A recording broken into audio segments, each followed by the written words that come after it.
like to call this meeting to order of the Geneva Historic Preservation Commission for Tuesday, March 17th, 2026. If you would call the order. Zelmer. Here. Tobler. Here. Jensen. Here. McManus. Here. Phillips. Here. Solomon. Here. Reeby. Okay, we do have a quorum. Next on our agenda is approval of the meeting minutes of February 18th, 2026.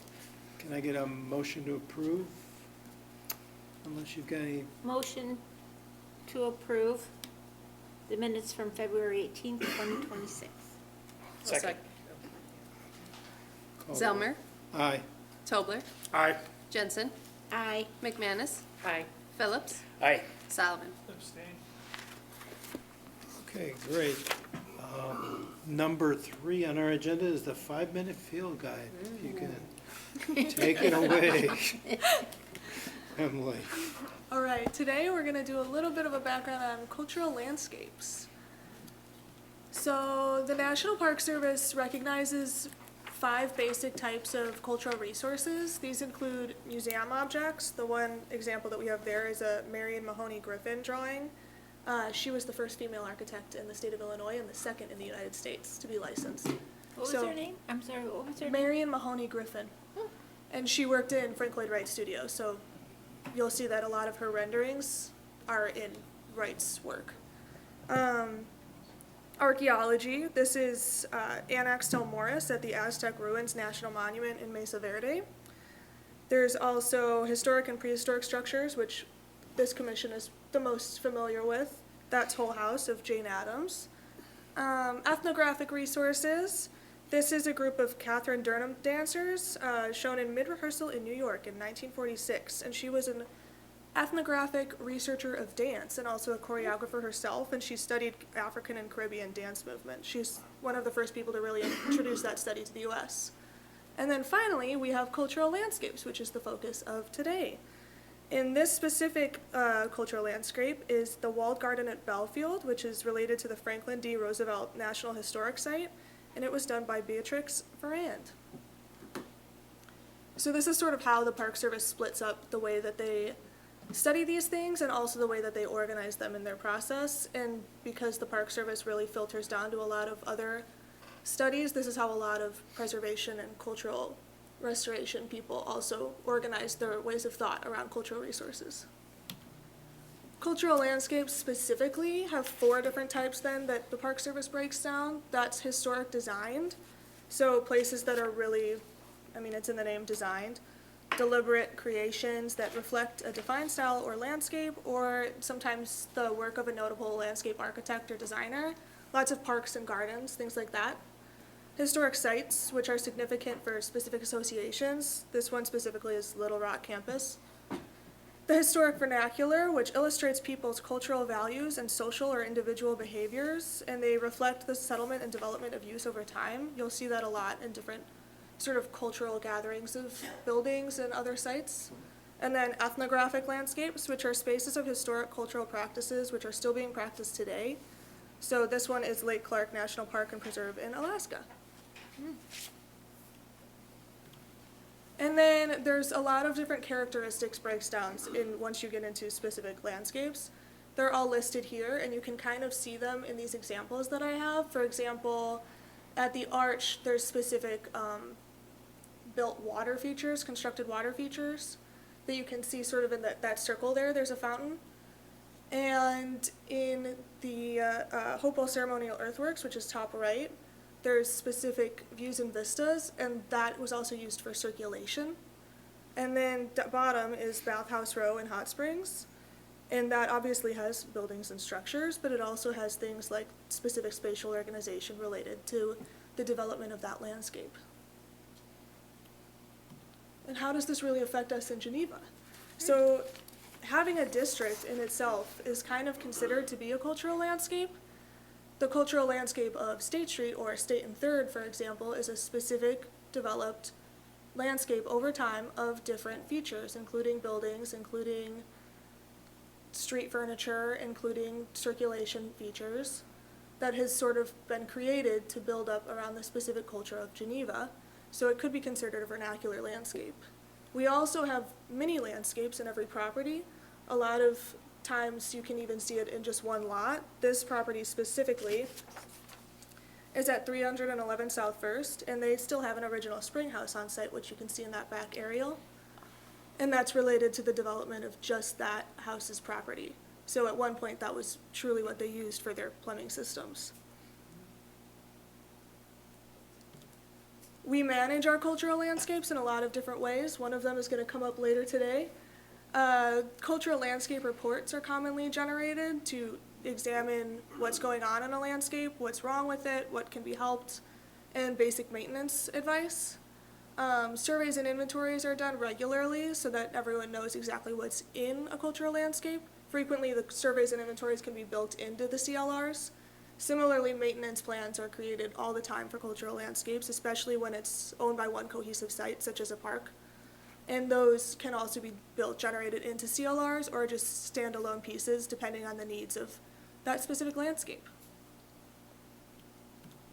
And if you're interested in learning more, here are some resources. The Park Service has created some really cool posters on cultural landscapes. One of them is that on the right. The QR code leads to the Cultural Landscapes website for the Park Service, and you can see a lot more of those posters and other resources there. There's a preservation brief specifically for cultural landscapes, and I would also recommend looking at the UNESCO World Heritage Sites website. Sometimes that's just for fun, but a lot of those World Heritage Sites are landscapes themselves. This one here that you can see is Cinque Terre in Italy.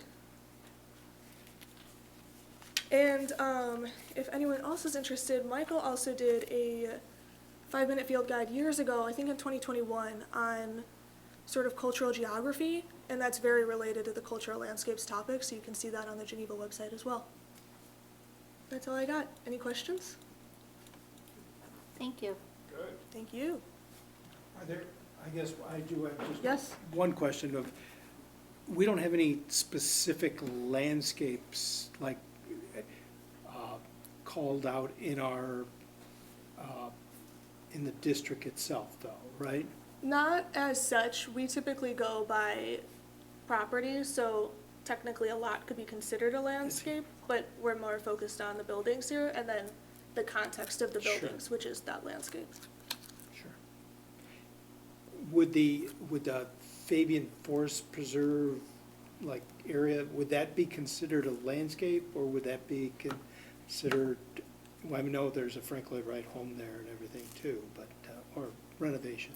You could definitely consider that entire forest preserve as a cultural landscape because of the way it was built up around the different properties, which Al's nodding because he knows a lot of that history. Yes, exactly. And the Japanese garden Yeah. that's located there. So that Correct. would be considered a landscape for sure. That's a designed landscape. Is that protected right now or is that, it's protected by the Forest Preserve, right? Yeah. Okay. Okay. That's all I have.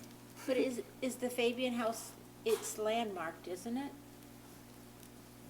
Yes. Nationally, but not local. Okay. Okay. Thank you. Thank you. The next item on our list is review of building permit applications, 17 North 6th Street, case number 26017. All right. So this property came before us very recently for a concept review, so I think it's familiar to most of you, but I'll run through it just so we all are on the same page. We're looking at this property up on here on 6th Street. Quick history, very quick history. The house was constructed about 1895. At that point, it was residential until about 1966 when the first commercial use was introduced. From then, a series of commercial uses was used until now.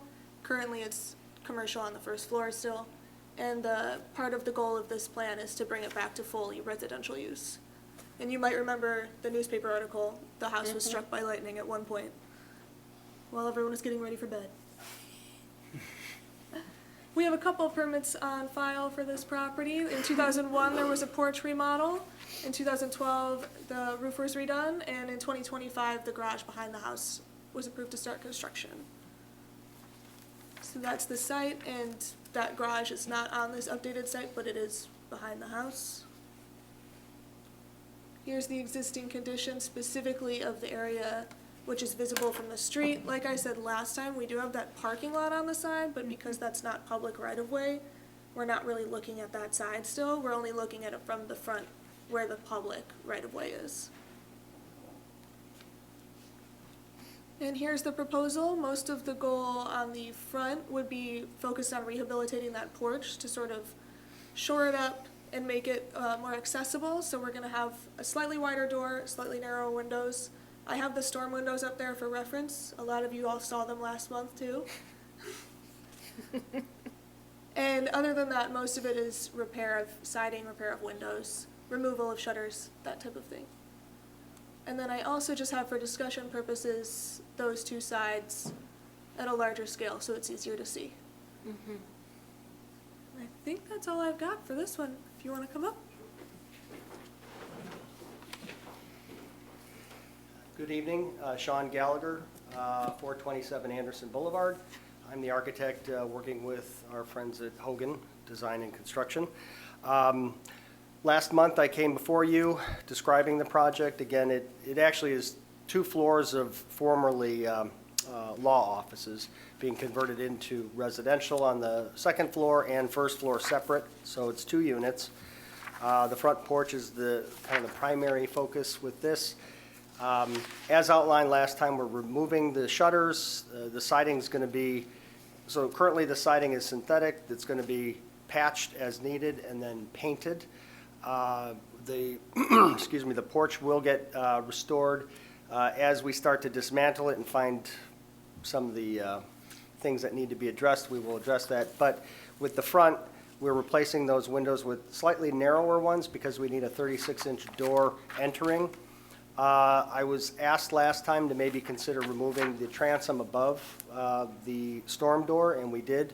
We're just simply putting back a recessed panel that will have the address above, sort of like it is now. So beyond that, that's the scope. Really hasn't changed since the last time we visited you, other than just taking care of that transom above the front entry door. To that end, I'd entertain any questions you might have, if there are others that weren't asked last time. When was that front porch, was that in, what year was that put on, do we know? That's a good even? question, because that would Yeah. have been in the last presentation, where you kind of showed the Sanborns. Yeah, so that front porch was not visible in any Sanborns. Typically, there would be a bump out on the Sanborn Sure. And that was through footprints, 1945. and that's through 1945. That doesn't totally mean there wasn't any front porch there, but But a something. front porch of this size, it would usually be visible on Okay. Sanborns. They would want to know that. So it dates to, we think, post 1945. Okay. I don't have any questions, for the record. I don't have any questions either, or concern. Well, I wasn't here the last time, so why don't you start from the beginning? No, I'm fine. Tell them about the eagle. Oh, Yeah. Yeah, so I've been told that when you have an eagle on your, in this case, it's above the gable there. Okay. That is a way of telling your neighborhood that you've paid your mortgage. So, So I wonder if you didn't pay it, would someone take the eagle down? or if you defaulted on it, right? Yeah, Yeah, yeah. took a And bad then load. Behind, Or- so just come to rip yeah. the eagle off your house? So if it's being foreclosed, is the eagle upside down? Upside down, yeah. Fallen eagle. I don't know. Okay. I have no Anything, questions. Kevin? No questions. Andrew? Okay. If I can get a motion to approve? I'll do it. I move to approve the rehabilitation for the multi-unit housing at 17 North 6th Street. Sorry, I'm not wearing my glasses. Hopefully I got that right. Second. Zelmer, Aye. Tobler, Aye. Jensen, Aye. McManus. Aye. Phillips, Aye. Solomon. Aye. Motion passes. Thank you, Sean. Thank you. Thank you. Next on our agenda is 200 South Third Street and 310 Campbell Street, PUD Comments Site Subdivision. Emily? All right. So this one, we're looking at two houses, 200 South Third and 310 Campbell, which have a pretty interesting layered history. You can see it right there, right off of Third. So 200 South Third was the first house sort of this little cluster of properties. And that was constructed in 1850 by John Randolph Schmoltz. It was enlarged by Pindar Ward from 1867 to about the late 1800s when he moved to California. Pindar Ward did a lot of the early assessing for the city of Geneva, and he owned an assessment office which was not 310 Campbell, which has been said before, but was one house down next door. At the time that he lived there, the area where 310 Campbell was a stable. In 1910, 200 South Third was acquired by James Henry Birch, and his family were the people who constructed 310 Campbell in the site where that stable was, which you can see on the 1923 Sanborn Fire Insurance map. At that time, the stable's marked not only as a stable, but also as a garage, so not sure how the horses and cars were getting along, but there might have been some chameleon actions shifting to the modern day happening there. In 1954, 310 Campbell was sold to the Shearer family, and in 1961, 200 South Third was sold and became commercial. At that point, those two properties were separated. For a while, the Birch family owned both of them and kind of switched in and out of them depending on which of the children needed a house and who was around to be living in Geneva at the time. So then, once they were separated, 200 South Third became commercial first. In 1971, 310 Campbell also became commercial. And in 2006, the properties came together again to become what we're sort of looking at now.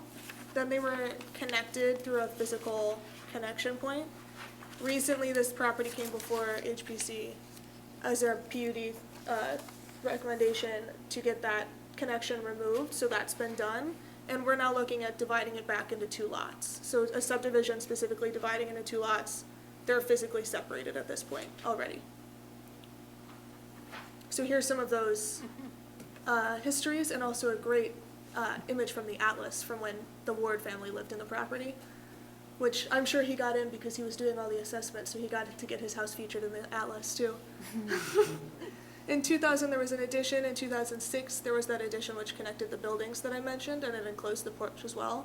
2009, we have an exterior rehabilitation. 2013, an additional spiral staircase, pergola, and sign. A few more sign permits. In 2022, modifications of the east elevation, and then some more signs in the roof. And so the proposal is, like I said, just separating it into Lot A and Lot B, subdividing it. And right now we're just looking at comments on a PUD, and then those will be brought to Planning and Zoning Commission.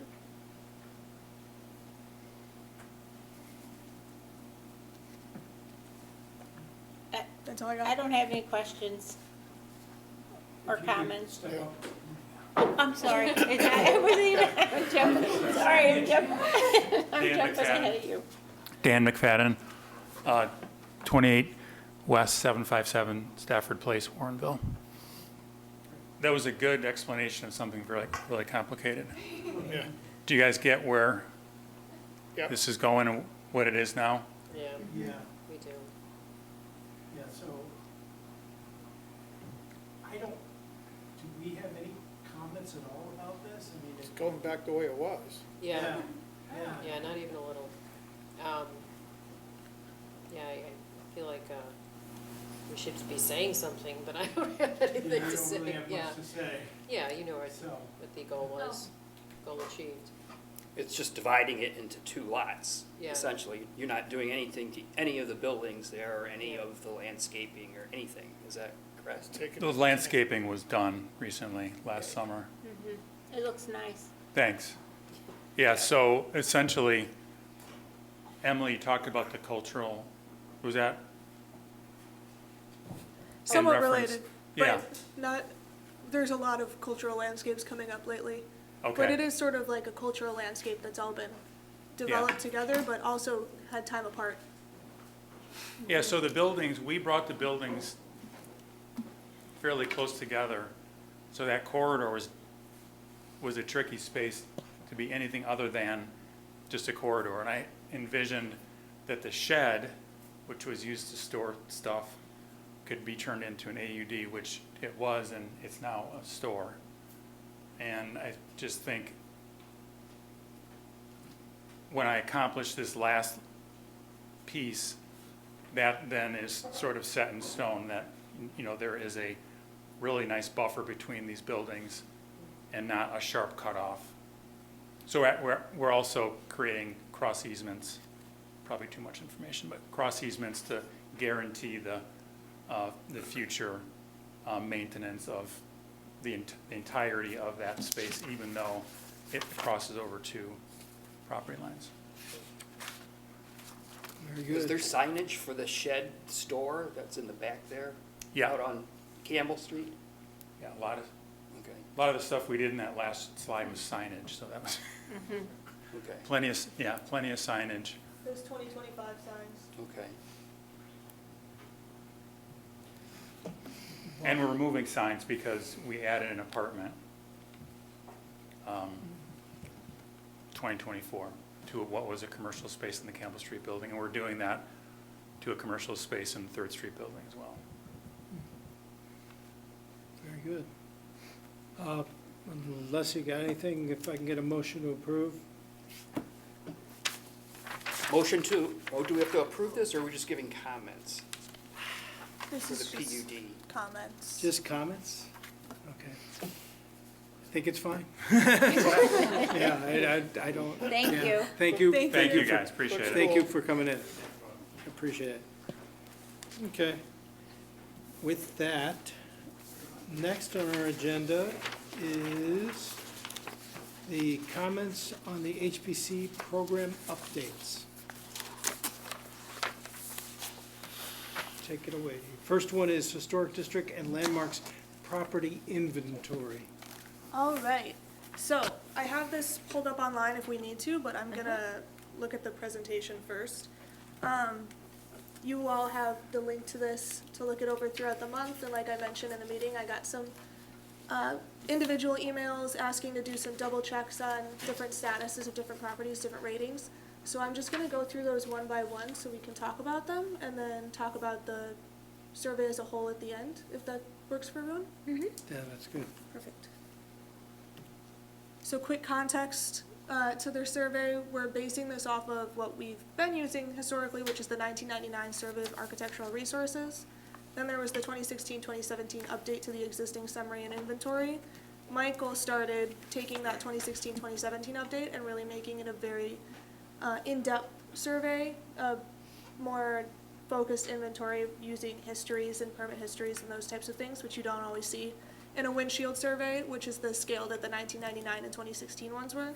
And so that's where we are today with this historic district and landmarks property inventory, hopefully to create a resource for researchers and property owners all throughout the area. So we had a couple possible changes requested to be researched, starting with 318 South 5th, the Hoyt House. Considering changing this rating from contributing to significant, the Hoyt House was constructed for Mrs. P.D. Hoyt by the Wilson brothers in 1906, and it's known to have been designed by the Frank Lloyd Wright Studio, likely with involvement from Walter Burley Griffin, just based on the timing and where Wright was geographically at the time. Because it was probably involved with Walter Burley Griffin, I like to think that it was also Marion Mahoney that I mentioned earlier, because they ended up getting married, and she did a lot of work with him as an architect and then also as a renderer. Should we pause, or do we want to go through them all at once? Do we vote one at a time, or should we, or are we voting, or are we recommending? Recommending. I think that. Sure. It feels significant to me. It does, feels it does, to with- me with too. both the Wilson Brothers and Frank Lloyd Wright Studio doing the design. I Very think- notable. Griffin is a notable architect in his own right, too. Correct. I think it's a good Agreed. example of the style. I'll make Patricia happy. Was the portico in the front porch or the front door area, was that ever refurbished or because I know that came, Yes, it that's was. been completed? That's been Yeah. completed. Now we're looking at this house, which is sort of one of the more bigger puzzles. 428 Fulton. So in 1999 survey, it was rated as non-contributing. And I have a direct quote from previous permit reviews. Based on the 1999 architectural survey, the 428 Fulton Street property was identified as a non-contributing property, but it is unclear if the rating was based on perceived age, lack of architectural distinction, or architectural alterations. The surveyor assigned a questionable date of construction, 1925. We know at this point it was 1926. And concluded the property had no style, but it does have style. It has elements borrowed from the shingle style and craftsman bungalows, both of which were popular during that period. Additionally, that tower feature, which has been connected to it, has existed on the site beginning about 1900 and was likely used for the first or very early municipal water systems. The connection between the house and the tower was believed to occur in the 1980s. When the house was rehabilitated in 2020, which you can see from 2016 to 2026, those changes that occurred, it was considered within the standards and guidelines because of those considerations, with the rating being possibly up to contributing. And at this point, we're just looking to see if, based on past work that we've seen on the property and the history, if we want to leave it as non-contributing as it was rated in 1999, or if you all believe that a correction might be necessary to contributing. Well, because it was constructed by the Wilson brothers, I mean, maybe it should be contributing, because aren't several other homes that were constructed by Wilson brothers, at least given that status, if not higher? For that I would reason say only. most. Yeah, the only question would be, was it materially altered in the 2026 revision? Because the tower, the forms are all still there, but some of the details are slightly different. And was there enough of a change to flip it to keep it at non-contributing? I personally think since the form is still there, it should be contributing. But Agreed. The tower is a unique feature. Yeah, yeah, I did not know that about that tower. Emily, how was it used for the water system, you know? It was basically a big pump system inside there, they believe. Was there a well there, or was there a tank, water tank for pressure? Or, Like a well leading to a tank type of situation. There are Yeah. various, we don't have any proof because none of the mechanics are left there, but based on some lawsuits that happened in the news, known history of the municipal water system and where that was located, it was essentially located on this lot. We know there was something there, and there was property owners sort of suing over water for a while during that period. And that's about when the tower started showing up on Sanborn maps. Michael also thought at one point that it might have been used to store gas just for the house related to this property when they were lighting by gas and heating by gas and all of that, which we still heat by gas, but lighting by gas. But it was unlikely based on where it was situated on the lot, because you usually don't want your gas storage to be somewhere where exploding would cause a problem. So water's the more likely theory right now. So when the tower showed up on the map, the house or no other structure was on the property? It was related to a lot where a larger house was, which you can still see in the back there a little bit, Oh, okay. where the house Right. basically took up the one property was So a that whole lot was block. part of, owned by whoever owned the house Exactly, behind. yeah.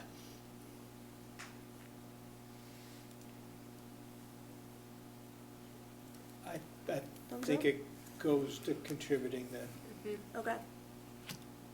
This one I think we all know, The Little Traveler, suggesting Significant. contributing to significant.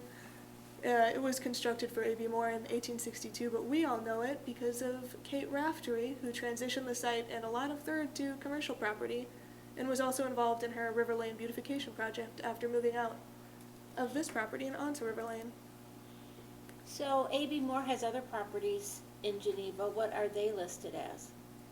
I believe they're mostly contributing, I'd have to double check.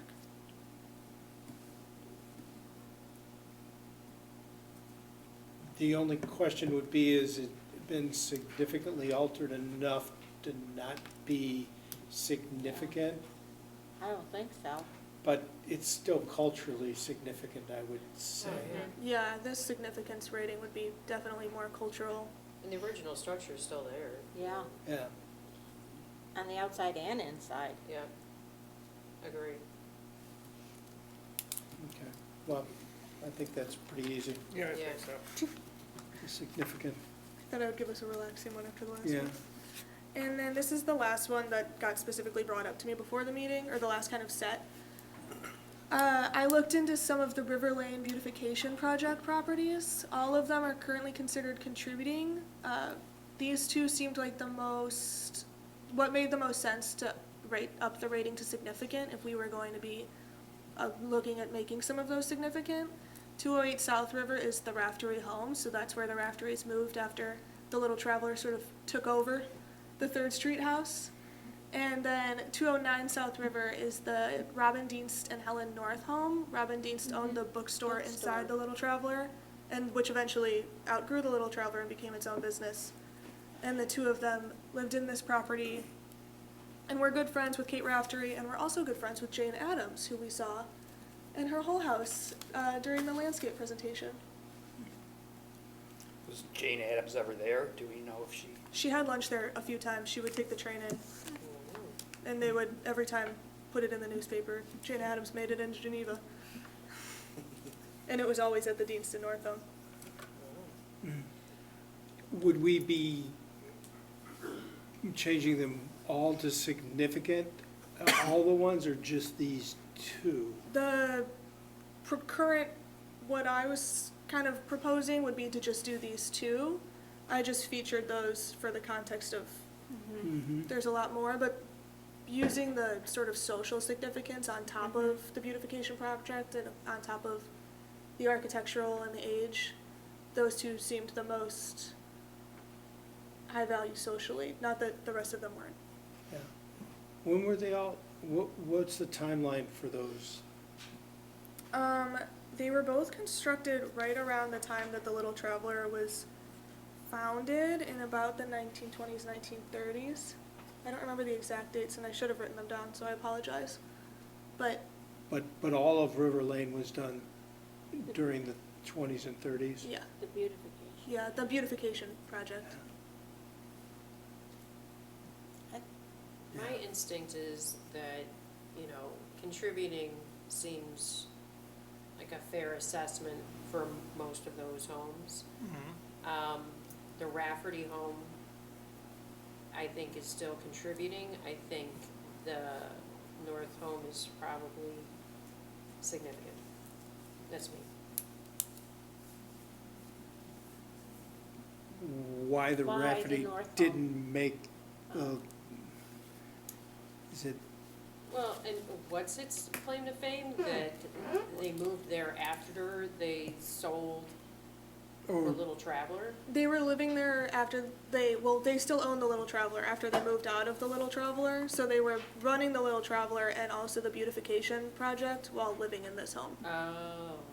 And then, and the other one is the Robin bookstore lady. Or who had the bookstore for a long time. Yeah, I see. I think she had a clothing store misunderstood. too. I thought the Rafferty She seemed home like a business was woman. just Yeah, she, someone sold something and moved there. Okay, so revision.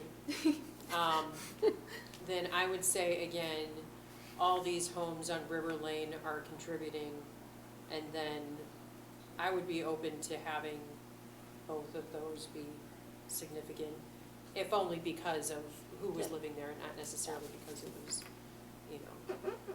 a notable architect or anything like that. yeah, Okay. I agree. I mean, Kate Rafferty did a lot for the community. Her name comes up all the time. Very positive person in the community, and Robin bookstore, I mean, that was pretty important, to have a bookstore, and she ran it out of her home, and, I mean, 2 women to have businesses during that time period is pretty accomplished. I think, yeah, that seems to be the consistent consensus, significant for those two. Great. Those were all the individual ones that I had brought to me before the meeting, but if anyone has comments for discussion on any of the rest of it? No? And anything else, anything else during the. With the regarding survey. Okay, no. Okay. The rest of the meeting? No. Go. I found it to be very useful, very helpful, and I think in the future, when we have cases, we could plug into that, and gather more information and a better understanding of the background of the home. So, I did look up several properties, especially properties that I really loved, and found it to be very, very helpful. Yeah, and it's nice to have that sort of attachment along with it to be able to, find those fun little stories and everything else. And it's very interactive, it's a great resource, and yeah, congratulations, it's really nice. Yeah. Thank you. And, so this goal, if we approve, we have to So vote on it, or how does that work? this will be recommending adoption with the amendments that we just discussed, and then it'll go to committee of the whole and then city council, Yeah. and But- they'll actually adopt it. And this is what Emily's explained to me is that this inventory is a living document, so if we find other things that are miscategorized or might change categories, we would be able to do that as we go along. Would they all have to be approved by the city council, or is that something that, I think so. I think if we're adopting the survey by resolution from the city council, then amendments to it then would also require that same approval. maybe if we find that there are a number of them, we lump them together Yeah, type of to thing? do it, yeah, as a group. Yeah. And then how will this be available to the public? How will they have access to this or know about this? So the story map that I shared with you all will be posted on the website, both where our maps are and then also on the Historic Preservation Commission specific page. And we're probably planning on doing some emails or mailers just on top of the normal newsletter, as part of the normal newsletters that the city sends out, just to make sure everyone's aware that it's live once it does go live. And the map will also, of course, be related to the story map, posted together or accessible there. Since that is, at the end of the day, the map is the inventory, and the story map's just the map to the map. I think we could, I get a motion to approve that we recommend adoption. Do we have to vote on this?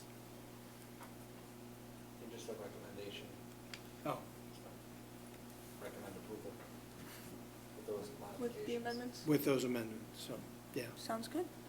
great, thank you. Next is the permit matrix update. So this update is just related to the survey mostly because of us removing the potentially significant rating. We're gonna remove that from the matrix too, to avoid confusion. And then while we're avoiding confusion, I did some editing of things that have come up over my tenure here of people being confused about sort of verbiage or that sort of thing. The main editing there is changing the type of work proposed labels to just saying administrative review and HPC review rather than minor or significant work, because that can really get confusing, and then we're using 2 labels for each thing, and my suggestion is just to use one label for one thing, so that with very specific, all this means is it's administrative review, so people really understand what's going on when they're able to look at the matrix. Jewel found this yesterday. I'm going to point it out. The architectural features repair of existing has had since the last matrix approval, both exempt from review and administrative review. as part of the requirements, which is not possible. So because it's normal repair of architectural features, my suggestion would be to make them exempt from review, because that's also exempt from permit review, normal repair. And I can change the language to repair of existing with no change in design, material, or other appearance, so that that exemption is sort of a more specific thing. And then the rest of the changes, this is the clean copy, you all have the red line copy in front of you. But I highlighted the rest of the places where things are being sort of adjusted wording-wise. Nothing's really changing in the level of review required, just that hopefully it'll be easier for applicants to understand what they're looking at. Although we did have demolition of primary buildings for non-contributing. In the past matrices, it's been technically administrative review, but it's been brought before HPC review every time. So I'm just suggesting we move that to HPC review now, so that they're not surprised when I tell them that I'd be more comfortable with them having it be HPC review.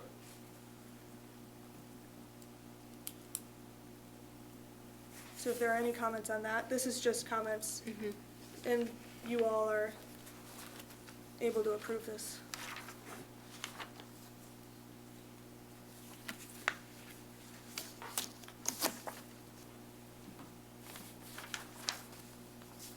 I don't have any questions. I think it's acceptable the way you modified it. Have fun. Yeah. I agree.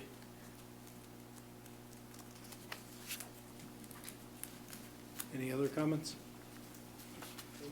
No. No, I If, don't. if not, Beautiful. that's what we have. Thanks. Next is the Historic Preservation Residential Facade Grant Program. All right. Yahoo! Last but not least tonight. So, the goal of this grant is to provide aid to property owners in following the rehabilitation standards and providing the entire city with more intact historic resources. Much of the focus of this is on creating a financial path to aligning with the prioritization we look at every month in meetings, specifically starting at reuse when possible with repair, replacing with like materials if that's not possible, and replacing with alternate materials if that's really not possible. We've noticed that a lot of the times that feasibility really balances down to cost, so we hope that this will aid in that cost becoming less of a challenge, so that we can continue to keep our historic properties as intact as possible, especially with those details like windows and siding that we've had a lot of conversations about recently. So this photo here is of a house that recently got their windows replaced. The alternate material replacement was $6,500 about, and the repair cost was about $3,700 to $4,600. They ended up receiving approval for the alternate material. And then we'll consider eligibility based on similar things that we look at when we're just looking at permit review. So property rating, if the potential for rating could be upgraded, so if something's non-contributing due to reversible changes, sometimes those changes can be reversed with things like fixing the siding, fixing the windows, bringing them back to their original materials. Repair versus replacement proposal, so again, focusing on repair when possible, replacement with like materials when that's not possible. The compatibility of the proposed replacement, if there is a replacement, elimination of previous non-compatible work, like I mentioned, and focusing on things that are visible from the right-of-way, because that's what the HPC is reviewing. And in this, the alternate material was approved for a window replacement. That was $10,058, and that was because the in-kind material replacement cost was $18,250. So a grant would have really balanced that need out and allowed for the property owners to see it as much more feasible to put in the in-kind replacement. And we're looking at a basic outline for funding where the project itself would cost a minimum of $1,000. The grant per project would not exceed $10,000. And right now for this year's pilot program, we're looking at a $50,000 total yearly funding limit. So that's a minimum of 5 projects we'd be able to help out with potential for more depending on the amount per grant that's approved. And it would be a reimbursement program, so that would happen after the work was done. It would include a normal permit review application where the financial gap in funding availability was identified during that permit review. It would come before the HPC for a permit review and a recommendation on the grant. And the grant recommendation would then get pushed to City Council for their review and decision. And in this house, the siding was redone. The like material would have cost about $90,000. The alternate material cost $62,000. So I would note on this house that they did stuff that, on that house with the siding that we did not approve, and I'm not sure whether or not that permit ever got finalized or approved, or the actual work was approved. But in that case, I'm assuming if somebody applied for a grant and did that, they would not get paid for that? That would be discussed during the reimbursement process, yeah. And that's part of why the reimbursement program is sort of the direction we are suggesting heading in. It's kind of difficult for a homeowner to not know whether they're going to be approved for the grant before they make the decision. So they would be approved for the grant before doing the construction, they would just Okay. get the money afterwards, sorry. I see. Thank you for the clarification, that's a good point, it would be difficult. Yeah, well, yeah, you just. They wouldn't only want get the me- money if they follow the rules based on Exactly. put forth them, right? Yeah, so I would come by at the end as part of the inspection process and thumbs it up. Gotcha. So it's 10,000 per project, so what if a house has 2 projects? Could they apply for both projects and get 10,000? I think that would have to be discussed. There's also other opportunities for financial benefits available, so at that point, I think my first suggestion would be to look at sort of adding to the stack in other ways. If that was impossible, I think that's when that would be discussed.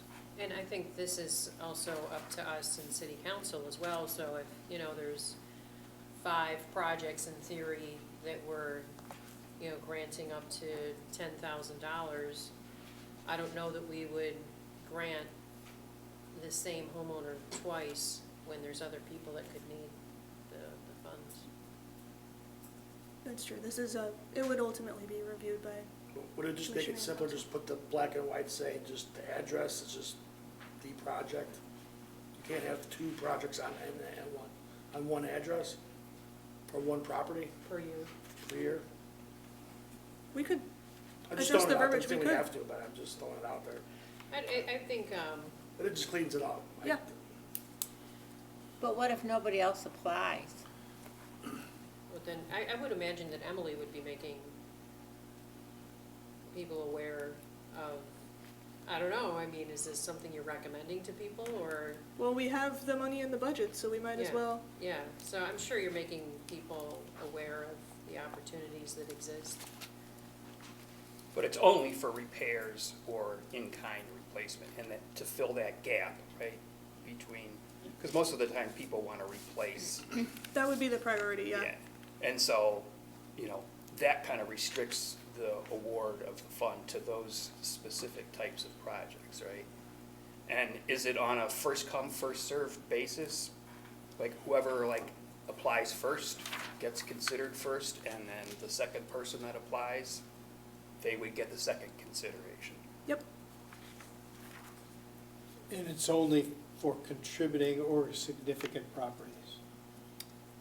That's the focus. If the property is decided that it could go from non-contributing to contributing with the work, that would be considered, but the focus would mostly be on contributing to significant.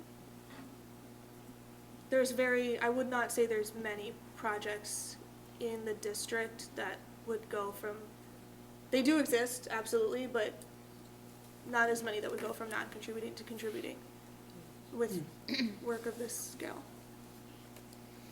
If those came before me, they would also come before you at that point, though, Yeah. just to. Yeah.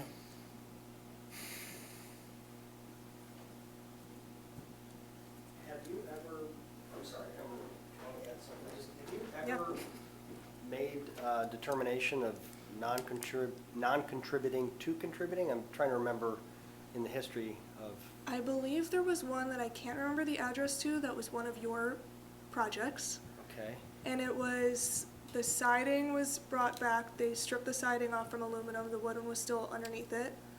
Peyton? I think you're right. Yeah, okay. Yeah, and that was determined by HPC. That wasn't, yeah, okay. Just was wondering about how that happens. I guess I've seen it. It's very rare, though, yes. Yeah, okay. Sorry. Yeah. Thank you for the question. Thanks. Well, yeah. Yeah, I think that's where we want to go through that matrix or to see what is contributing, to make sure that it is, or what is non-contributing isn't misclassified Yeah. within the map. I mean, so that we can make sure that those are, Properly, yeah. yeah. So are we, We can talk about this if we want. This is just my suggestion at, sort of scaling this to a more, putting this, understanding the way that we look at things in a chart that might be easier for applicants to understand, might be easier for you all to analyze it at a jump before you go deeper, and then also easier for city council who doesn't see as many projects like this before them, to sort of bring this forward with them during the application process. And this would be done and brought to you all as part of the general presentation. So you would go through and give it a score, Yeah. basically. You And would. then how would you decide within that spectrum, say in that first category, yes, 2 to 10? How do you decide what's a 2 versus a 5 or an 8? It would basically be based on the scale of the work, and then also for architectural features, for example, the level of craftsmanship involved in preserving those, whether that's possible with today's materials and skills that we have in the area. So that would be kind of a subjective decision on your part, what number score to give it. It would be based on the history of the district permits and what comes before commonly and what needs are been identified. But you would be the one doing that. I mean, you would come up with the tally, Mark. I mean, I think it would be a staff review initially and then presented to the commission for their review and recommendation. So if you wanted to modify those ratings, you could do so and then make that recommendation to city council for their consideration. And so this is part of the grant approval process, is that somehow we're quantifying eligibility? Yeah, so it would basically just be, this has been used in grants, and there's a city in Indiana that uses almost the same chart as this. I just adjusted it for Geneva's needs. And there's several other cities that use similar charts. Okay, It's basically, quantifying is a good word for it, making it more legible for city council from, kind of Yeah. translating from HPC understandings to, so that city council can see what the priorities are and how this rates within those priorities. yeah, I think that would be helpful in arguing somebody's eligibility for something, and certainly it might become even more helpful in the second and third and fourth years as you start to understand where some of these past projects have landed on this scale. And then, yeah, so you put it together beforehand, put together what yours is in the presentation where we're here in the commission meetings. Then you would put forth this, and we can take a look at how it, stacks up, and then that can help in the approval process. So city council would see much of the same materials you all would. This would just be able to quantify it so that they could also have the quick glance that you all would be involved in making as part of your recommendation. Okay. So typically, what would the maximum score be for any given project? Maximum would be out of 50. Okay, so we get the first project and it scores a 10. And that goes to city council. I mean, what basis would they use to deny that? I mean, it scored some points and it's the only one that we have. And the same thing could be said maybe for the second one, where it scored an 8 or even something higher, but in a different, it was weighted more in a different category.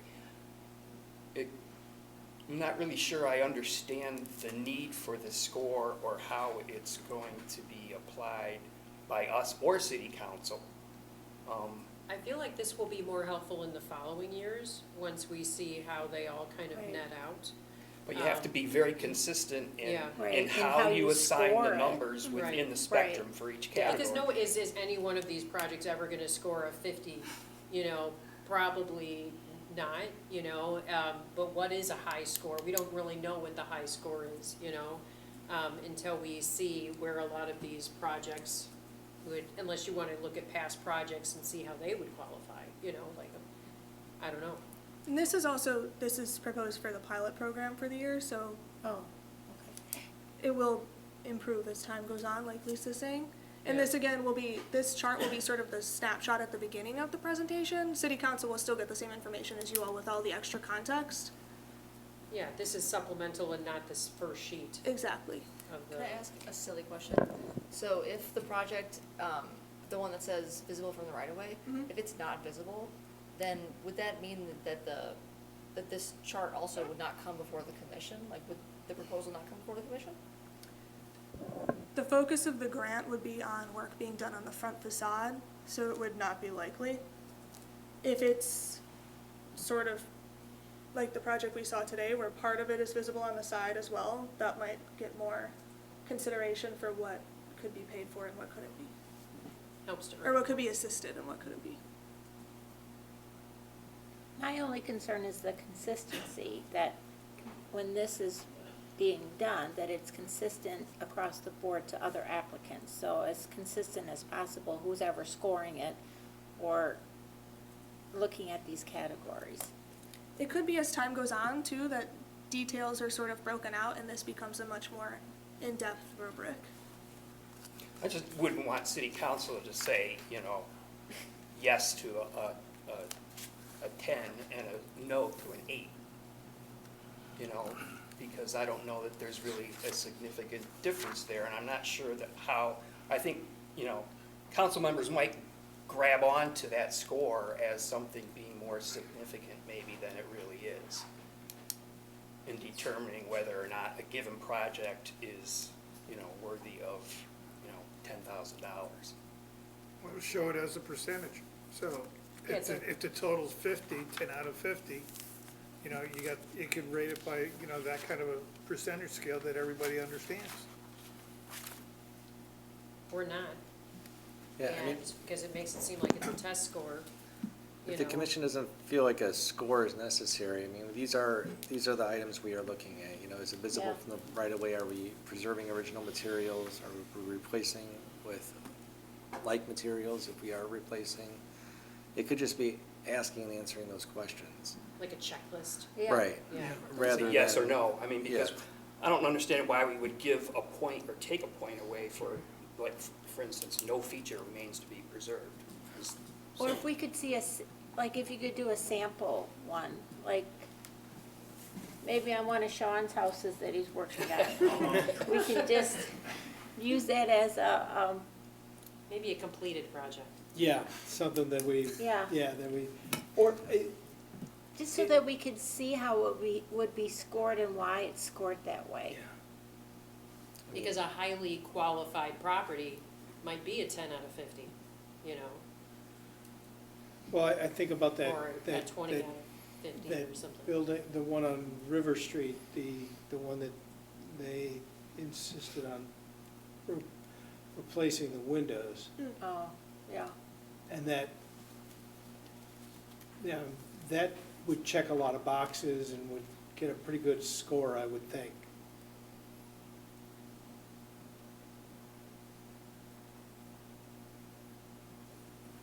Do you mind if I ask a couple questions? Sure.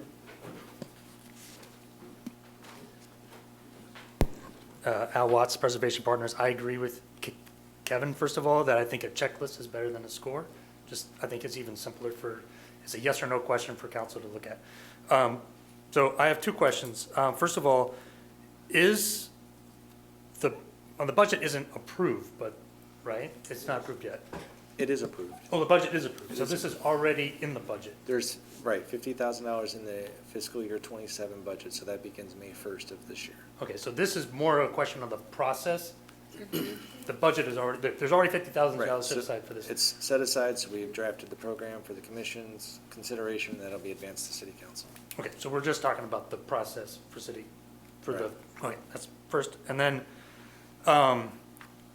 is it possible for an applicant to appeal the denial of a grant to city council in this?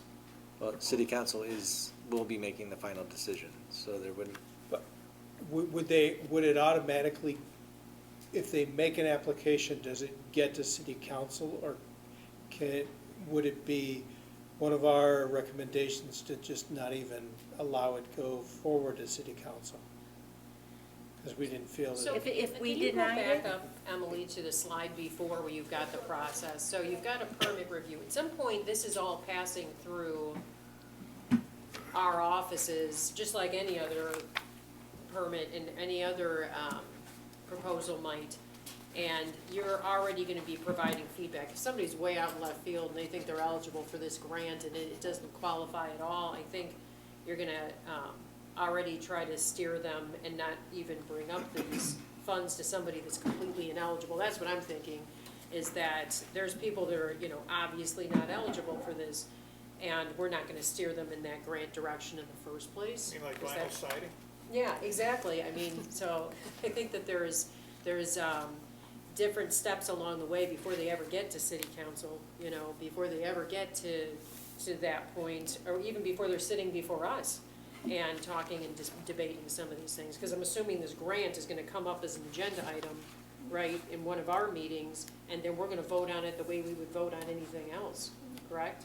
Yeah, so I feel like there's going to be points along the way before anybody ever even gets to us to know whether they would be eligible for that grant. I'm just thinking of Right. somebody who says they come And here. not and to they- deny the. Yeah, I mean, I'm like, somebody wants to do something like, Emily's like, this isn't gonna qualify. Well, I'm still gonna put the application in anyway. Yeah, And then you guys are gonna deny it because you're not gonna approve final siding on it. And then they'll say, well, Yep. I want to get the money to help me build this, so I'm gonna appeal to city council. That's all. well, and I think, I'm sure I that have there not seen been- that ever happen before, so I'm just, I'm sure that there have been applicants in the past who have, you or whomever have given them solid advice on this is what, city council, and this is what the historic commission is going to approve or not approve, or they're not gonna like this, and still move forward with something anyways. They're like, I don't care, I'm just gonna do it anyway. I'm sure there could be people like that think, there's fun money available, why don't I just go for it? So is there a way to appeal that? I don't know how, is there an appeal process for, anything that we decide here or for city council Well, on any there matter? is an appeal process for anything that we decide. Yeah, that we're not fine, can they appeal to city council our I ruling? mean, the way we've drafted the program is that it would be a recommendation from the HPC to city council whether to approve or deny the grant application. So if you denied it, that recommendation would go to the city council for their consideration, and they would have the final determination. so they're not So really. if you feel like it's not meeting any of the objectives of the program, We can say that. you would say that, and then the city council would have to find otherwise to overturn your decision. That answers my question. Thanks. So then we would be accused probably of a third rail again. I'd have to say that. So would you all feel more comfortable recommending this right now with this as a checklist rather than as a chart? That seems to be the main. I was gonna ask you, can we hold off on this? Because I'd like to think about this a little bit more, maybe a couple more comments? Or do you need something today? I mean, our goal was to get the program kind of ready for the May 1st kickoff of the fiscal year, so we'd be a few weeks behind that if we kicked it next month. Yeah. Yeah, my only comment was be to get rid of make it a checklist, to get rid of the scoring and grading. I think that. I mean, can we just have the scores, just do that internally and not make that part of what goes to city council? Just to see how Yeah, it just would, like how he would work it qualifying out things, yeah. Yep, here Say yea or internally nay. and Yeah. not make it a criteria for the council to decide Yeah. on. What are, Like- clues that can help you in understanding whether, this could qualify? Not clues. I mean, I think that makes some sense, because as I sit here, I struggle with, like, visibility from the right-of-way. It is or it isn't. Right. Yeah. Yeah. well, it But could be what's different the between 1 the to summer 5? and winter too, Yeah. right? Right. Okay. It's a strong 5. About that one, sorry, Emily, I should have read this better, asked you this beforehand, because I see you all the time. But, if it's, so, like, let's say there's somebody who wants to, repair or replace their windows in the rear, so it's not visible from the right of way. Would that process be that they would come in, you'd review it, you'd give it like a checklist score, let's say, if we're doing the checklist thing, and then, let's say you say, yes, I think that this should get funding. Would that, one, or A, not go before the commission, and then B, go straight to the city council for that funding based off of the staff checklist? I think with projects that are specifically not visible from the right-of-way, they wouldn't really be applicable for this unless it was a full wrap of siding or something, Okay. because the focus of this is on the facade and things which are under HPC review. Things which are not under HPC review aren't as much of a focus of the grant. My Does only that make sense? thought about that is that the fact that someone wants to use the grant money for that almost implies that it's coming before us on some level. Is that true? Yes, Like, yeah. so even if it was not visible, from, the public right of way, but the fact that they actually want to use the grant money available means that we would be talking about it anyway, right? I Well, don't know. it sounds like it wouldn't apply, it wouldn't It wouldn't qualify. it wouldn't qualify based on section 6, which Yeah. the grant to include street-facing facade rehabilitation, so restoration of historically doors, windows, and, so it, It's kind of a reverse, where if it's coming before you, that makes it more likely that it's applicable for the grant as well. That's true. If Yeah, that makes more and- sense. and I'm wondering, like, if someone would come before us, it's intended to bridge that gap between Repair, in-kind and yeah. replacement and repair, but it isn't specifically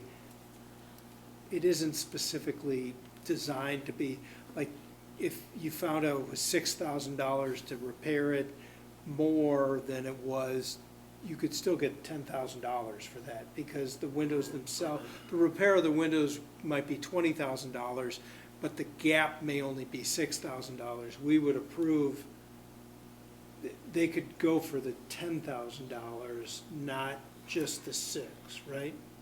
The gap. I think No, I think you just get the 6, right? Yeah, I'd just say the the- gap. the focus would be the gap.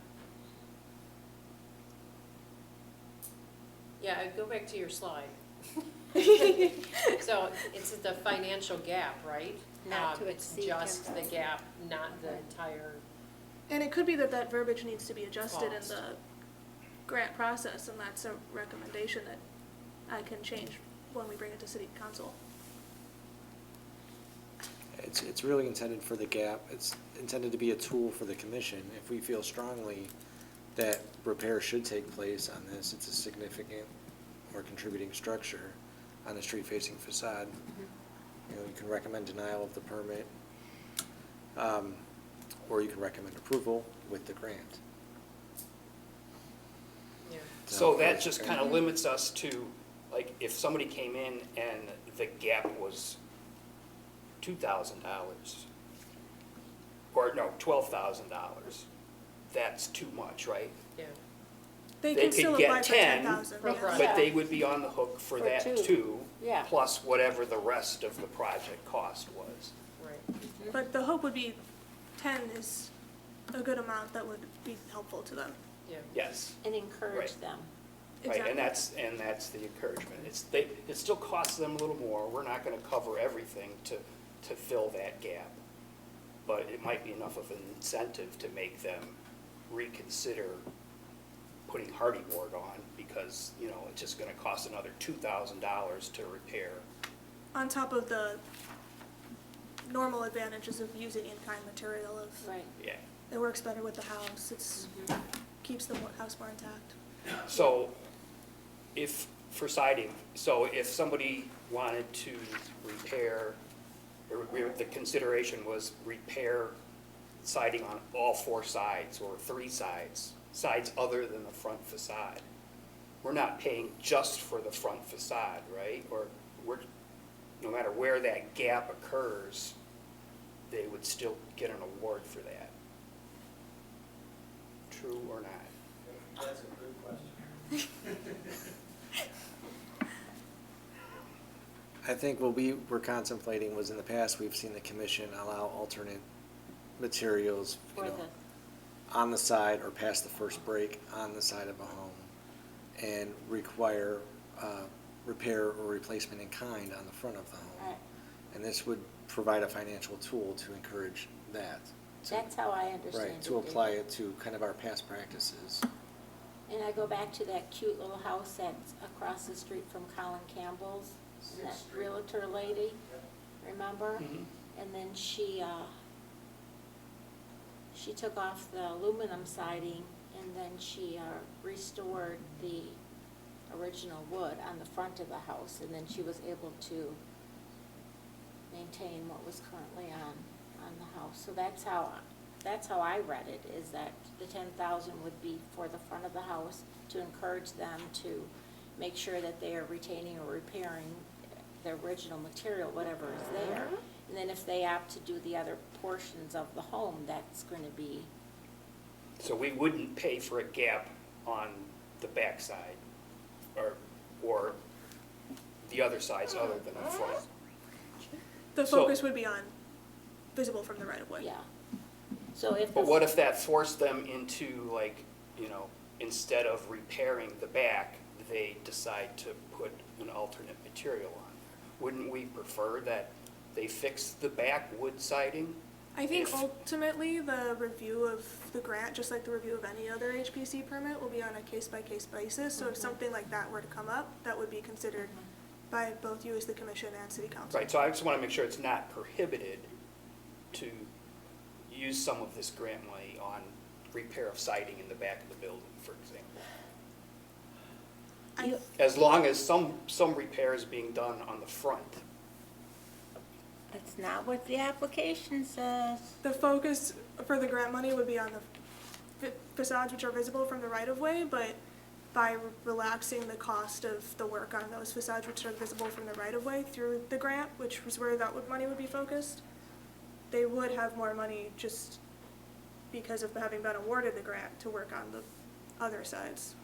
But if they're, But, if, but the gap is the only thing you're funding is, and so you're not really even funding, you know, if the front facade is, you know, $8,000 and it's $10,000 to repair and, or $8,000 to replace and $10,000 to repair, you're doing the $2,000, because we'd look at it only on the visible portion to the first break. And you would limit the amount of money given to that project. Right. That's right. Yeah. I mean, this is a grant, we're not paying for the project, you know. Just trying to We're help out. we're encouraging the replacement and repair rather than, Or on the repair front and only, replacement. that's what I'm hearing, right? but that's our purview is the front, Yeah. so, Right. yeah. So what about that Sixth Street project? Do you require that she repair it around the sides to the first break too? No, we didn't.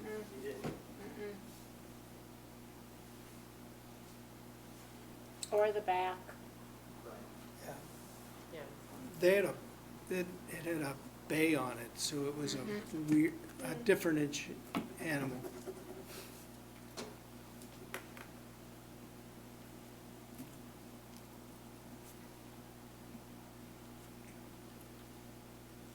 So if they can barely see the one window from the right of way, you might get money for that window. That would Yeah. definitely be Yeah. part of the discussion is, yeah. Correct. Yeah. Is it visible enough? Yeah, Just like with anything. Yeah. Yeah, we're making the judgment call at Yeah, that point. Exactly. the goal would be to make the grant application and the permit review as seam together as possible for the applicant and for you all. Yeah. The criteria hasn't changed. Yeah,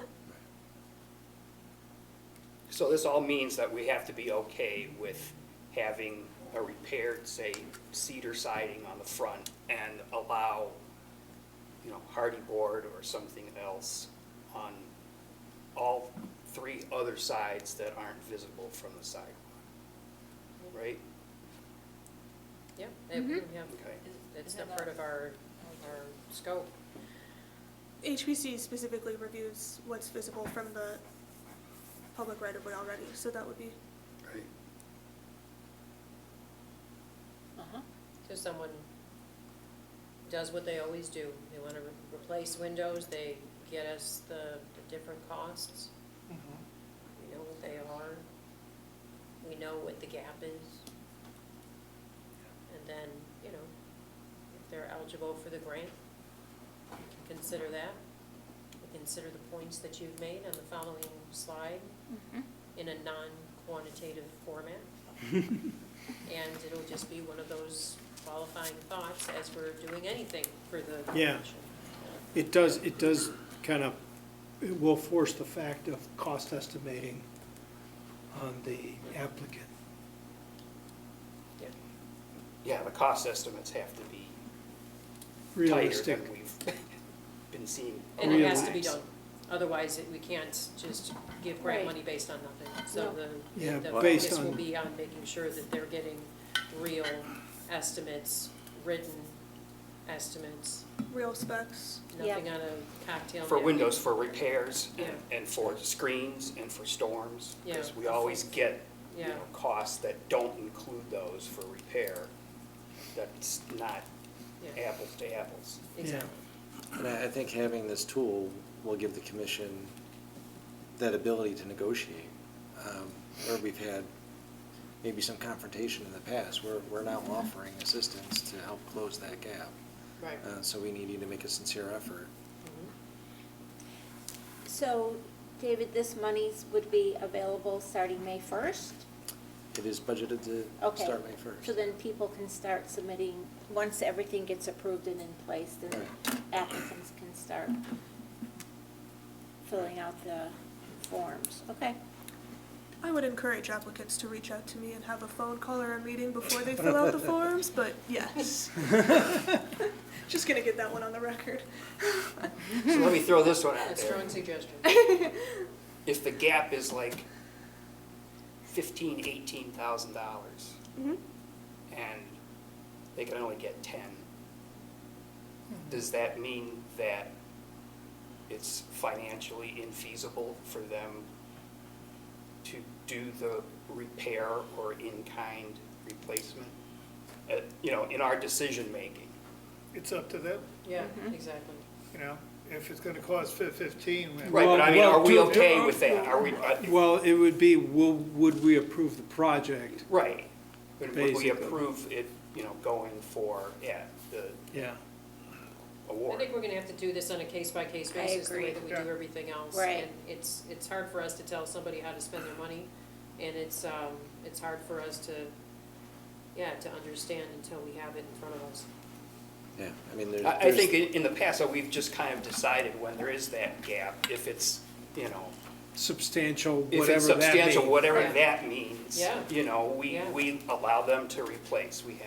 But now, it's like, we have, we still have that same decision potentially. Well, and offering that grant money too. Is huge. Is also with them accepting it under that, we're bridging a gap parameters too. So they're just not gonna decide to go the other route because of the fact that it is a financial issue, and then continue to keep the grant money, because that's not what it's for. And yeah, I mean, there's any number of scenarios we can dream up, but I think Right. like Yeah. if it's 18,000 and we're capped at 10,000, are we focusing on the first floor windows? I mean, or in Yeah. door replacements? What gaps are we trying to close? So I think we'll just have to take it case by case for a year, and if there's flaws in the program, we can refine Yeah. it as we go along. Right, Well, I think sure it's the first year wonderful will that tell the grant exactly. even exists and that it's going to be available, First so meeting. it's going to be a huge plus to the people that live in the historic district. Are you able to accept applications before May 1st? Well, are you going to Right now, apply, Paul? we don't have an approved program, so no. No, I'm just curious, because it seems like it would be, Exciting for some people. it might be. Yeah, I think we can start, once we get this to committee of the whole, the earliest would be April 6th, near April 20th before it gets to city council, so we're really kind of right at that deadline by the Yeah. time it gets approved.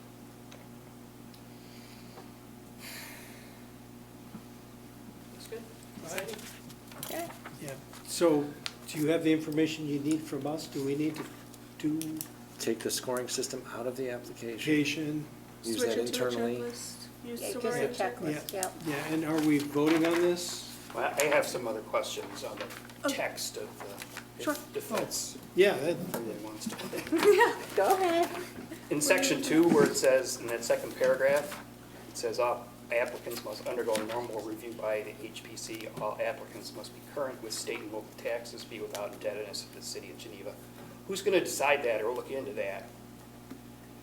That's not our, That's not our that's not problem. my research. Well, I know, but it's, I'm just curious if, who's going to make that determination, because I'm assuming it would be you, or I mean, we can check pretty quickly if they. otherwise it would That's come up to the city. us. Wouldn't Right. come to, right, okay. That'd probably come with when the application is sent in, okay, see if the guy's a deadbeat. Shit. 3 points. So stuff Maybe like we could- allowable expenses, if somebody, Where are we, Kevin? Section 6. like section 6, this is just general. Oh, If a sandboard map showed that the house originally was built with a porch and it got demolished, but now somebody wants to bring back that porch, would that be a eligible expense? Not for the entire porch, but how would that apportionment be done? They would be able to get $10,000 for that potentially? I don't know how they would quantify a gap between something and something to even, I don't know how it would qualify. It's not a gap, that's financing a project. Okay, that's true. yeah. It says restoration of historic vehicle.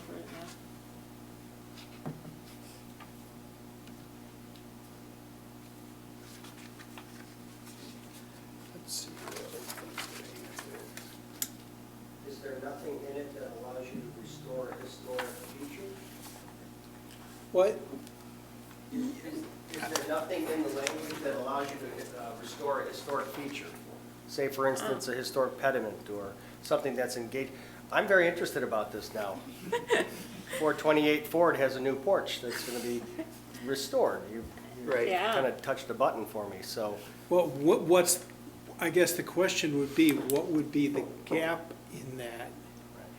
Would it be would it be historically accurate materials versus Could be synthetic, right? synthetic versus, and that would be a gap?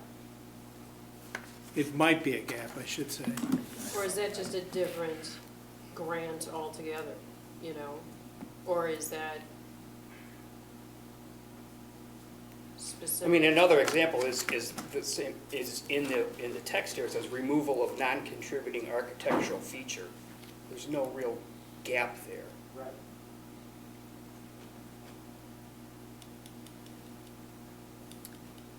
I think that would have to be, there would be a lot of substantiation that would be required before that came forward, so a lot more than I think a Sanborn map, for porches at least.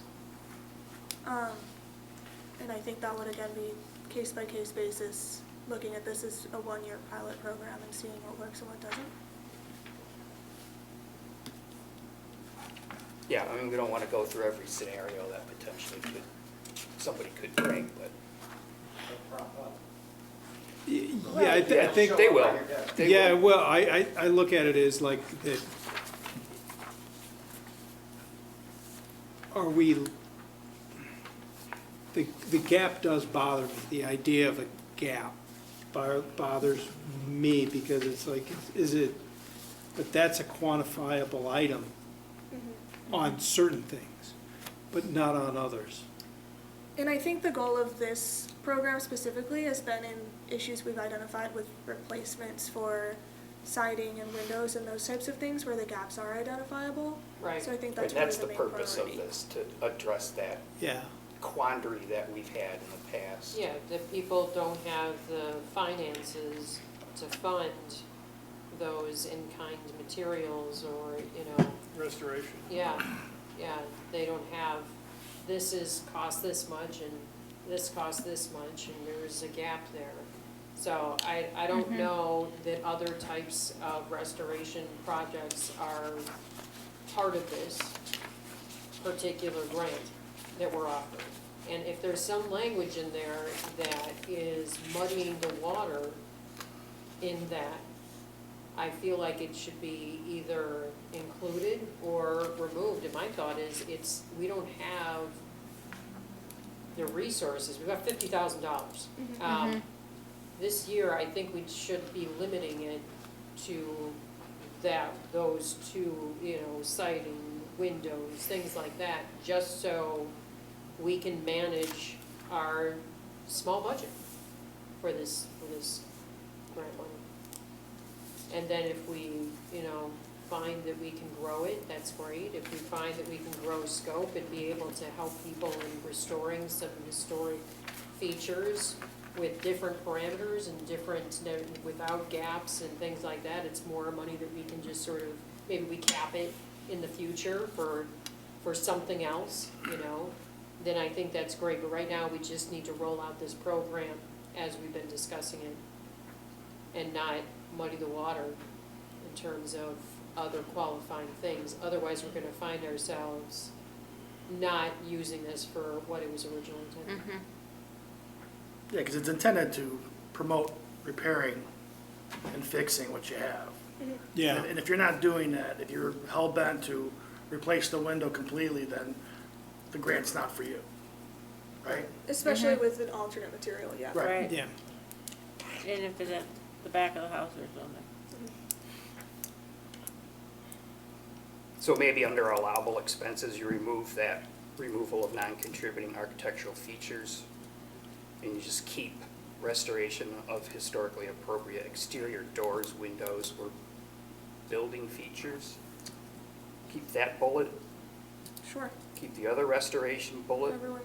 restoration of Yeah, historically Yeah. appropriate It needs to be cladding. something that's quantifiable as a high and a low, just so we know what our gap Right. is. Yeah. I can add a sentence at the header of the section 6.2 saying the project expenses would include the gap for this project expenses that are eligible. Right. I'll wordsmith that out better Yeah. when I'm looking at a keyboard. Yeah, and, you know, we hope to have future grant programs that include a great many things. So this is a nice start for us. Yeah. Yep. And we hope to have more in the future.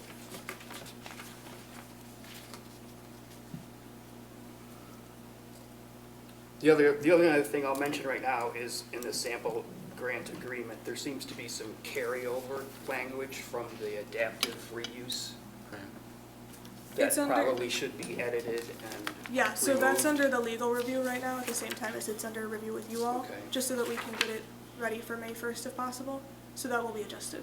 Okay. That's all I had. Anybody else? Nope. Nope.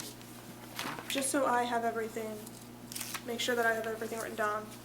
Get rid of the chart, make it a checklist, so things aren't as, adjust the language so that it's gap specific, and remove the removal of non-contributing elements.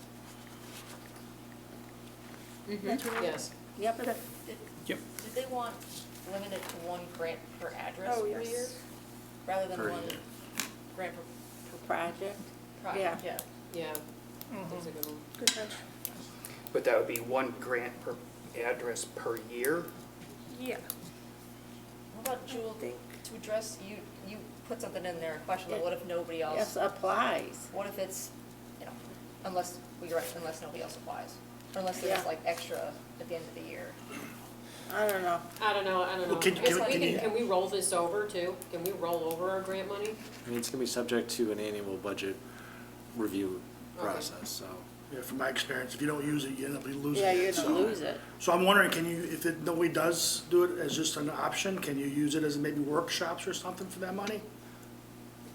The grant The grant money, specific yeah. This money will specifically go towards the facade grant. We do have a small budget for workshops and things that we already, that's Okay. existing. So why don't we should have a really clear view, starting in the summer, of, where these projects are coming through and we're using them. I mean, we've got from May to May, is that it? Right. Yeah, so we've got a calendar year, and we should have a pretty good idea of pacing. It's not like we're gonna be freaking out in April because we haven't used this money yet. We should be able to see how it's coming down the pike and whether we should be promoting this to people. I mean, we kind of came up with the 50,000 and 10,000 per project based on the last few years Yeah, of trends that we've seen with windows and siding and which cases were contentious. So don't anticipate that we're going to have a flood of applicants that we can't respond to. right, yeah, And I mean, maybe it's just simple language like, preference will be given to first-time applicants in the fiscal year. Yeah. And perfect. that gives us the ability to come back to the same property with the second project. But if we have competing interest, then we give it to somebody who hasn't already been awarded that year. Yeah, Like I said, I just worry about if you don't use it, you're gonna lose it. And that's why if there's something, hopefully everybody uses the grants going forward, I think it's great. But if we don't use all that money, can you use that money for something else? For the city or something, or like I said, workshops or training, or I don't know. I don't think it would be really able to move around in that way. I know that's an but- accounting thing and that's, Yeah, I think it's really that. But I can tell you that I'm gonna make sure people are aware of Good. this when the Yeah. gaps start coming up, and we'll use as much of it as we can. sure. And businesses can also use it. This is right? residential Just- only. Just residential, There is the okay. adaptive reuse grant, which is available for commercial properties, which already exists. Got grants.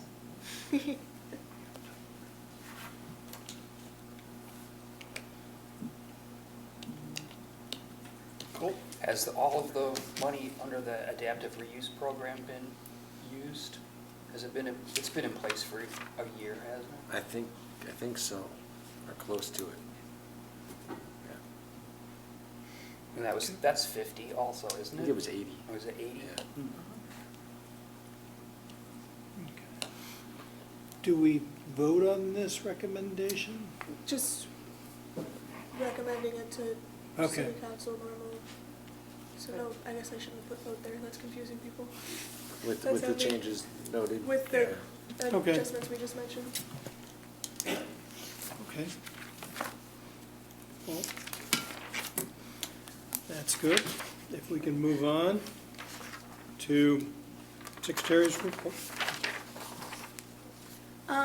We have administratively approved 4 permits in the past month.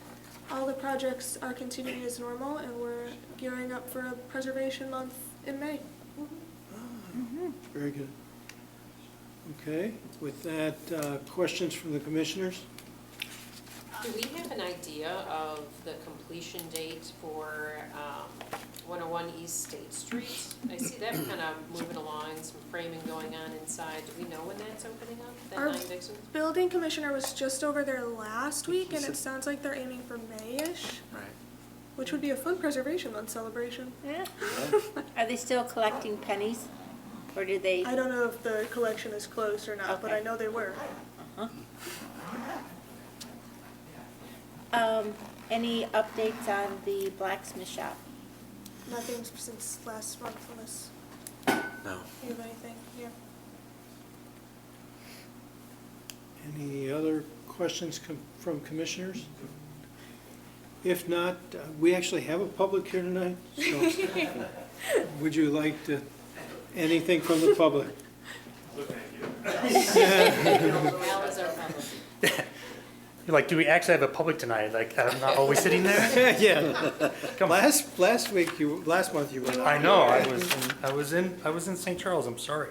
Yeah, Al Watts, Preservation Partners. I just have a couple things. When you're talking about the grants, Emily's probably going to be the #1 person to be able to get people into the grants, but I will do everything I can to get it out to the public to make sure that they know about it. We have a lot of members in Geneva, they're residents, so we'll do our best to get that done. As soon as the map is ready, please let me know. I'm going to get that out there as much as possible as well.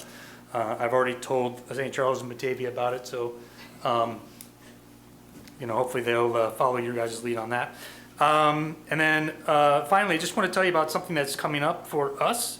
As you probably know, we operate the Fabian Villa Museum of Japanese Garden. We have been in the process of a long-term project to restore a gown that belonged to Nell Fabian. It was designed by a gentleman by the name of Georges Dulé. He had his own maison, or fashion house, in the heart of the wealthiest part of Paris from 1899 till his death in 1934. Only 6 museums in the world have one of his garments, and one of those 6 museums is going to be the Fabian Villa Museum in Geneva, Illinois.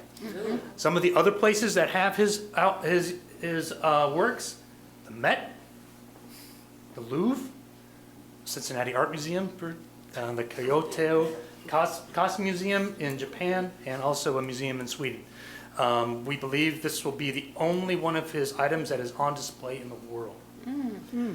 So we have a very special event coming up on April 18th. If you are a member of ours, you will be getting an invitation next week. If you're not a member of ours, please let me know if you would like an invitation. I will make sure you get one. It's going to be a very swanky event, and it is going to be on April 18th. And it's going to be, if you come to this event, you'll be one of the very first 50 or so people that will ever get to see this gown in place at the Villa Museum. So we're super excited about it. It is very Pepto-Bismol pink. So if you see any of our promotions about it and you wonder why is everything turned pink in our world from green and everything, that's why.